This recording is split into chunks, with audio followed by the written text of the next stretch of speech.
Hello guys, it's TPM5 and in today's video I'll be talking about the Milwaukee Bucks versus the Miami Heat. I'm going to preview the game, give my thoughts on the Bucks and the Heat, and then move on to my prediction. So without further ado, let's get started. Through the first 25 games of the season, the Milwaukee Bucks have a record of 16-9 after an especially slow start.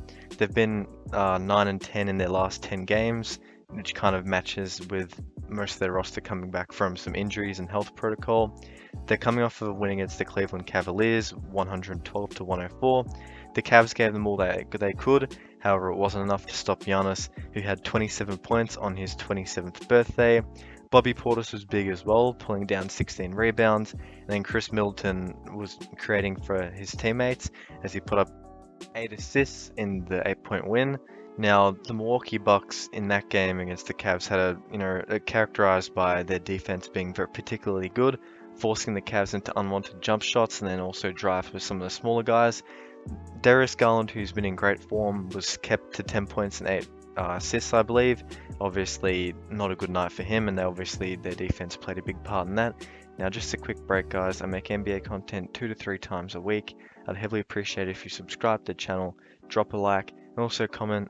Tell me who you guys think will win this game, and let's continue. For this game coming up against the Miami Heat, that'll be on ESPN, they're going to be without Donte DiVincenzo, George Hill, and Brook Lopez, with the trio remaining out. They did bring Wesley Matthews back in. He was on the team in 2019-20 before he went off to the Lakers. He's a guy that can give them some minutes if they have some injuries. But so far this season, Giannis has been amazing. Another front-running NBA MVP year, averaging just under 28 points, 12 rebounds, and then 6 assists on the dot, getting his guys involved. And a noticeable step in his game has been his development of the three-point shot. As I'm going to use that Cavs game as an example again. He took many threes late in the game, and obviously they had an impact. And it's one of those things where if he can develop that part of his game, he's going to be unstoppable. Chris Middleton, is a sniper from mid-range and showed that against the Cavs too. He's averaging 18 points and also 5 rebounds. He's taken a little bit of a step back in this year in terms of production, but he's someone that is very crucial to what Milwaukee do. And then a key part of the Bucks defense was the addition of Grayson Allen, who shoots the ball pretty decently, and then also Jrue Holiday, defending at an elite level and then giving you some points and a lot of playmaking, something which this team needed and has now because of him. Now they're an elite team on the defensive end and offensive end really too. They're in the top 10 in each category, so the Milwaukee Bucks a very well-rounded roster and stuff, and it's good to see their offense flourishing, especially considering some of the issues they were having last year with Budenholzer and the half-court set. So the Bucks are gonna give the Heat a big run for their money in this game because the Heat are going to be without quite a number of their key rotational players.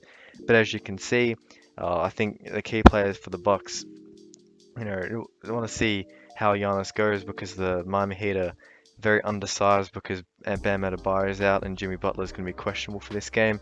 So I really want Giannis to attack, like he always does, and that's kind of what you want from him, and it's how the Bucks are going to win. But now looking at the Miami Heat side of things, the Heat are 14-11 this season and haven't particularly been playing that well as of late, having lost 2 in a row. And also in their last 4 games, they were out-rebounded in all of them, and obviously the game against Memphis was another precursor to that, with Steven Adams running right, creating many opportunities for his teammates to get open looks and also just second chances.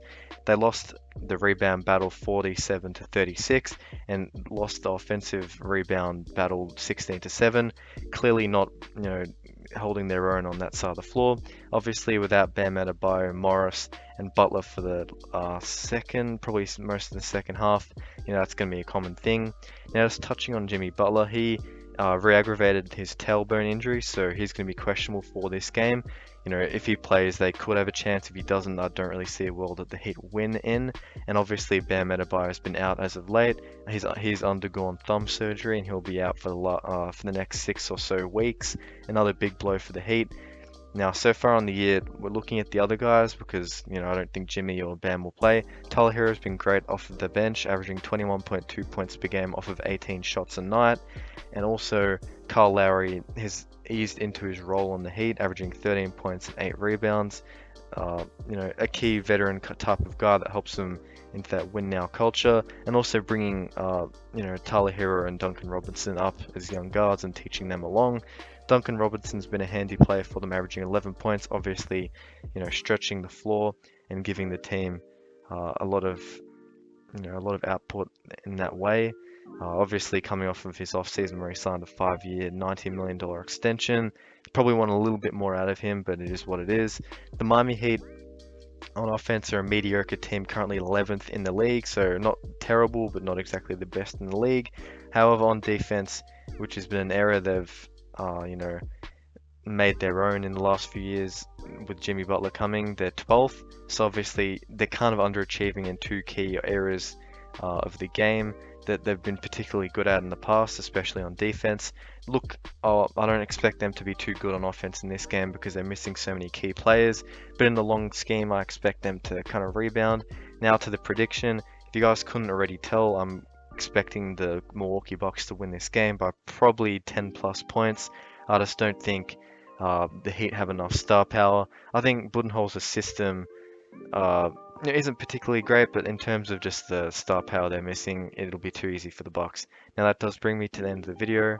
Don't forget to like, share, and subscribe. Thank you for watching. Peace out.